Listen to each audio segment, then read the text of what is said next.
How to connect Wix to Bluehost. So hello guys and welcome back to today's video. In today's video, let's show you how you will be able to connect your Bluehost over here. So let's say you have a domain from Bluehost. It's actually very easy to integrate it with your Wix. So you're going to get your domain and you're going to go to your Wix dashboard over here. In the dashboard, you should be able to find options in the settings or over here in your home page or setup page if you're not done with your setup that would allow you to connect a domain. So over here, as you can see, we have a custom domain. So simply click on connect domain option over here. So simply give it a few seconds over here. There we go.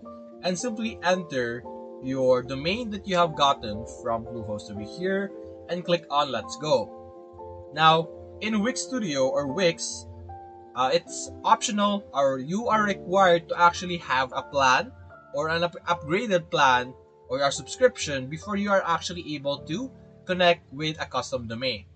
So you would need to get, as you can see, you have to have a plan over here. But after securing or having a plan, you can easily simply click on connect and you will then be able to connect those two platforms together through the domain that you have through Wix. So that's basically it guys. If you enjoyed this video, leave a like and subscribe. Thanks for watching.